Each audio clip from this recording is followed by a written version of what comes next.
بسم اللہ الرحمن الرحیم۔ دوستو، میرا نام ڈاکٹر ابو عبداللہ ہے اور آپ میرا یوٹیوب چینل دیکھ رہے ہیں۔ یہ ایک لیکچر ہے وراثت کے بارے میں۔ وراثت یعنی انہیریٹنس، کہ جو آدمی اپنی وراثت، اپنا اسباب، مال، زمین، وٹ ایور، جو اپنی اولاد کے لیے یا اپنے والدین کے لیے یا اپنی بیوی کے لیے چھوڑ کے جاتا ہے، اس کو وراثت بولتے ہیں۔ تو یہ پہلا لیکچر ہے اس کا۔ ہم شروع کرتے ہیں۔ الحمدللہ رب العالمین، الصلاۃ والسلام علی خاتم النبیین، اما بعد، اعوذ باللہ من الشیطان الرجیم، بسم اللہ الرحمن الرحیم۔ میرا نام ڈاکٹر ابو عبداللہ ہے اور میں قرآن، حدیث اور اسلامی کلاس میں انٹرنیشنل اسلامک یونیورسٹی سے تعلیم یافتہ ہوں۔ یہ بہت امپورٹنٹ وراثت کا موضوع ہے، چیپٹر ہے جو اللہ نے ہمیں دیا ہے، ہدایت دی ہے۔ میں حیران ہوتا ہوں کہ جو لوگ اس کو اپنی زبان میں سمجھتے ہی نہیں ہیں، یعنی وہ لوگ جو قرآن کو ترجمے کے ساتھ نہیں پڑھتے، وہ کیا کر رہے ہیں؟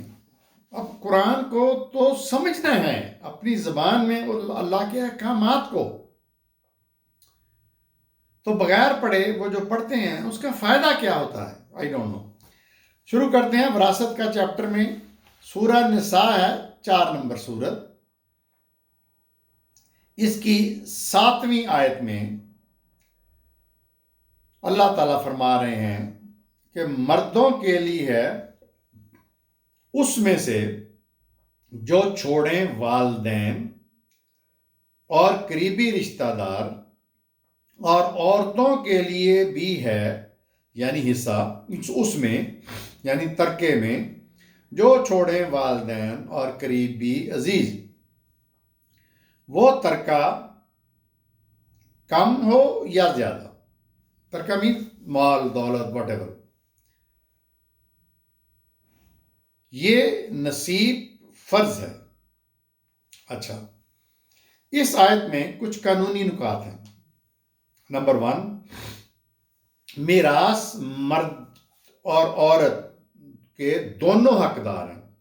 یہ 1400 سال پہلے، 1450 سال یا 15 سال جب سے وحی آئی ہے، نبی کریم صلی اللہ علیہ وسلم مبعوث ہوئے تھے، اس وقت سے مسلمانوں پر یہ سختی سے احکامات ہیں۔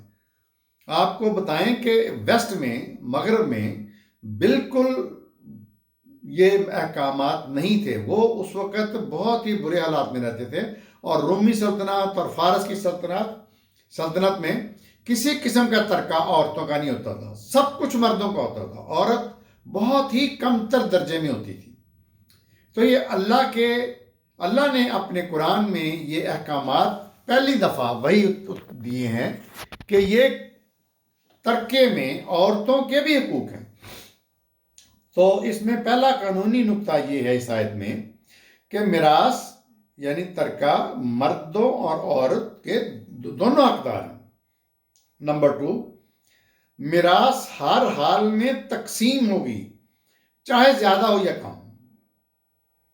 نمبر 3، وراثت کا قانون ہر قسم کے مال املاک پر ہوگا، ایون مویشیوں پر ہوگا، ایون مطلب زمین پر ہوگا، ایون کھیتی باڑی پر ہوگا، منقولہ یا غیر منقولہ، زرعی، صنعتی، وٹ ایور جو بھی ہے۔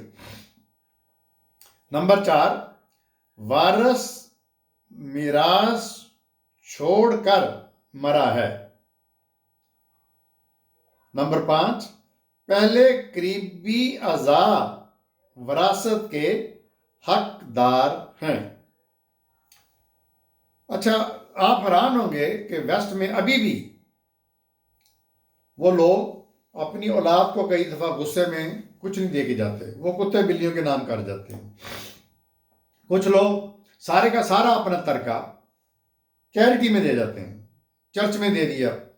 میں کافروں کی بات کر رہا ہوں، میں عیسائیوں، یہودیوں کا تو نہیں پتا، عیسائیوں کی بات کر رہا ہوں۔ تو جبکہ قرآن کے احکامات بہت واضح ہیں کہ مرد عورت دونوں ہیں۔ جس طرح میں نے کہا ہے کہ مال کم ہو، ترکہ کم ہو یا زیادہ ہو، دینا پڑے گا۔ یہ نہیں ہو سکتا، یہ آپ سنتے ہوں گے کہ اخبار میں آتا کہ میں اپنے بیٹے کو اس کی غلطیوں کی وجہ سے، اس کی گستاخیوں کی وجہ سے میں آگ کرتا ہوں، کوئی نہیں کر سکتا آگ. یہ شرع کے خلاف ہے، شریعت کے خلاف ہے، یاد رکھیں. اور ہر قسم کی جو میراث ہے اس کے اوپر یقینی ہے کہ اس کو بانٹا جائے. اگلی آیت سورہ نساء کی ہے، 4 نمبر سورہ کی 8 نمبر آیت. اور جب حاضر ہوں تقسیم کے وقت، یعنی ترکے کی تقسیم کے وقت، رشتہ دار اور یتیم اور مسکین، تو ان کو بھی اس میں سے دو، اور کہو ان سے معروف بات. یہ لفظ قرآن میں بار بار آیا، معروف. معروف کا مطلب ہوتا ہے دستور کے مطابق، جائز، جینون، معقول. میراث میں ان کا کوئی حصہ، یہ ذہن میں رکھیں، شریعت میں میراث میں ان کا کوئی حصہ متعین نہیں کیا اللہ نے، لیکن نصیحت کی جا رہی ہے کہ وسعت قلب سے کام لو اور ان کو بھی کچھ نہ کچھ دو، ان کو بھی کچھ نہ کچھ دو، اور ان سے کوئی غیر معقول، غیر مناسب یا تنگ کرنے والی بات نہ کرو. یعنی وراثت کے حصے دار تو اللہ نے بتا دیے کہ کون کون ہے، لیکن اس کے علاوہ بھی آپ جب تقسیم کرو ترکے کو، تو قریبی رشتہ داروں کو، یتیموں کو اور مسکینوں کو. مسکین غریب کو کہتے ہیں، مسکین عربی کا لفظ ہے، غریب اردو کا لفظ ہے. تو مسکینوں، ان کو بھی کچھ نہ کچھ دو اور ان سے پیار سے معقول بات کرو. اگلی کنٹینیوس آیت سورہ نساء کی 9 نمبر. اور ڈریں وہ لوگ جو ترکہ تقسیم کر رہے ہیں کہ اگر چھوڑتے وہ اپنے پیچھے حنیف اولاد، ضعیف اولاد، کمزور اولاد، تو کیسے اندیشے ہوتے انہیں ان کے بارے میں. پس اللہ سے ڈرو اور کہو سیدھی بات، قولاً سدید. تو اللہ تعالیٰ یہ کہنا چاہ رہے ہیں کہ جب ترکہ تقسیم کرو تو ڈرو اس چیز سے کہ یہ نہ ہو کہ اپنے پیچھے تم کمزور اپنی اولاد کو چھوڑ جاؤ تو وہ بیچارے کیا کریں گے، یا یاشیوں میں اڑا دو. تو کیسے اندیشے ہوتے ہیں ان کے بارے میں. تو اللہ سے ڈرنا چاہیے. جیسا کہ میں نے پہلے کہا کہ مغربی معاشروں میں، یعنی عیسائی معاشروں میں، عورتوں کو جائیداد یا وراثت کا کوئی حق نہیں تھا. انگلینڈ میں 1870 میں، یو کے میں، کیونکہ یو کے اس وقت سپر پاور تھی، 1870 میں عیسوی میں جو شادی شدہ عورتیں تھیں ان کے لیے ایک پراپرٹی ایکٹ بنایا گیا آخرکار، تو جس میں ان کو وراثت کا حق دیا گیا 1870 میں عیسوی میں. جبکہ اللہ نے وحی میں مسلمانوں کو 1500 سال پہلے احکامات دے دیے کہ عورت کے حقوق ہیں. یہ جو عورتوں کی لبریشن کی بات کرتے ہیں نا، یہ سو کالڈ جعلی سوڈو ماڈرن لوگ، یہ ان کے لیے بہت اچھی بات سمجھنے کی ہے.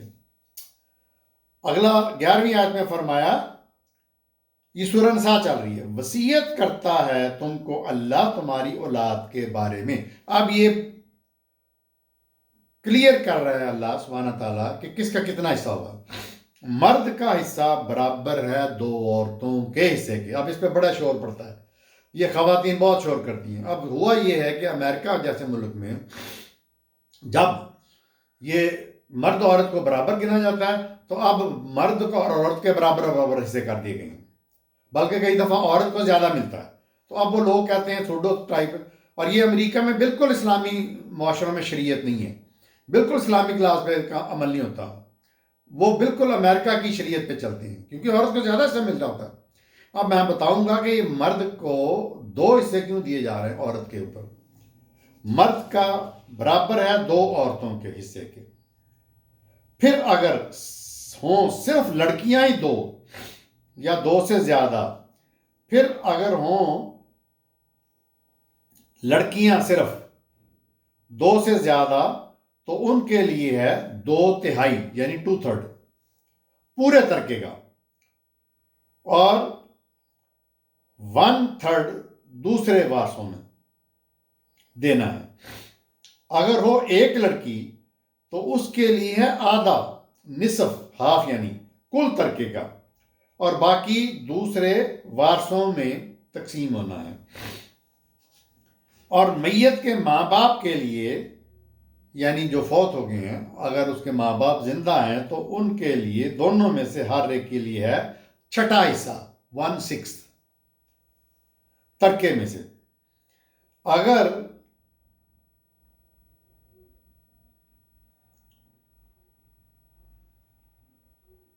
میت کے اولاد ہو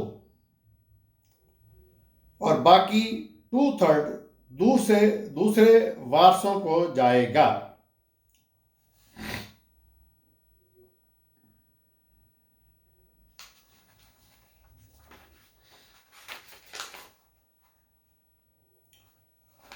اگر صاحب اولاد نہ ہو، یعنی جو فوت ہو گیا میت، اور والدین ہی وارث ہوں تو ماں کو 1/3 جائے گا، 1/3۔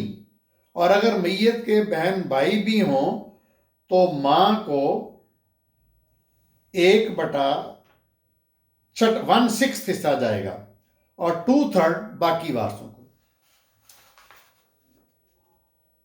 یعنی میت کی اولاد ہو تو میت کے ماں باپ ہر ایک کو ترکے میں سے 6واں حصہ 1/6 ملے گا، اور اگر میت کی اولاد نہ ہو اور صرف ماں باپ ہی وارث ہوں تو اس کی ماں کو 1/3 ملے گا اور باپ کو 2/3۔ نمبر 3، اگر میت کے ایک سے زیادہ بہن بھائی ہوں اور اولاد نہ ہو تو ماں کو 1/6 ملے گا اور باقی سب اس کے باپ کو ملے گا، بہن بھائی کو کچھ نہیں ملے گا۔ نمبر 4، اگر صرف ایک بھائی اور ایک بہن ہے تو ماں کو 1/3 تہائی اور باپ کو 2/3 ملیں گے۔ تو یہاں ہم اس کو لیکچر کو اینڈ کرتے ہیں۔ دیکھتے رہیے میرا چینل ڈاکٹر